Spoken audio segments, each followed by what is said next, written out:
السلام علیکم دلچسپ دنیا کے دیکھنے اور سننے والے معزز احباب، شاہ جہاں جن کا اصل نام شہاب الدین محمد خرم تھا، مغل سلطنت کے 5ویں حکمران تھے۔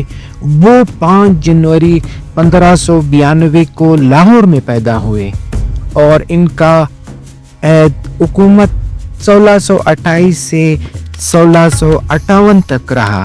شاہ جہاں کو ان کی شاندار تعمیرات، علمی دلچسپی اور سلطنت کی وسعت کے باعث مغل تاریخ کا ایک اہم حکمران تصور کیا جاتا ہے۔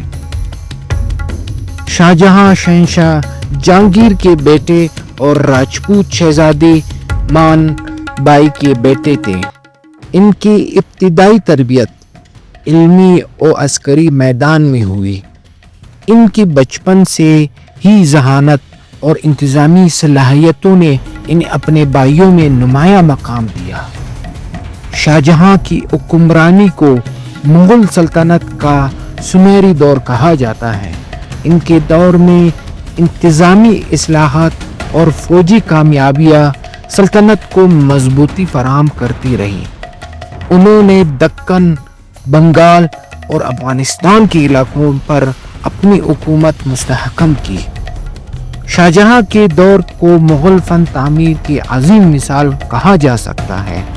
انہوں نے دنیا کو شاندار عمارت دیے، جن میں تاج محل، ممتاز تاج محل کی یادگار کے طور پر تعمیر ہونے والا تاج محل ان کی محبت کا نشان ہے۔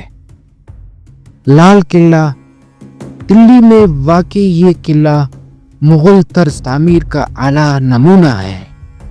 جامع مسجد دلی کی جامع مسجد ان کی فن تعمیر کی عظمت کی عکاسی کرتی ہے۔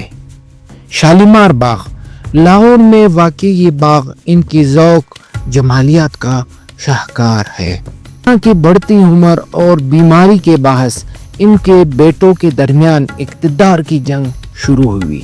ان کے بیٹے اورنگزیب نے 1658 میں انہیں معزول کر کے آگرہ کے قلعے میں قید کر دیا۔ وہ 1666 میں وفات پا گئے اور ان کی تدفین تاج محل میں ممتاز محل کے پہلو میں کی گئی۔ شاہ جہاں کو دور مغل سلطنت کے عظمت اور عروج کی علامت تھا۔ ان کی تعمیرات آج بھی ان کی یادگار ہے اور انہیں مغل فنون کی سنہری دور کا معمار کہا جاتا ہے۔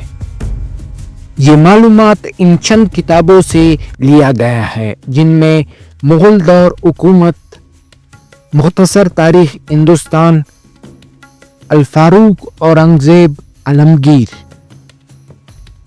مغل فن تعمیر، ان 4 کتابوں سے یہ معلومات اکٹھا کر کے آپ تک رسائی ہوئی ہے۔ مغلیہ سلطنت کے عظیم بادشاہ شاہ جہاں کے دور کو فن تعمیر کا ایک بہترین دور سمجھا جاتا ہے۔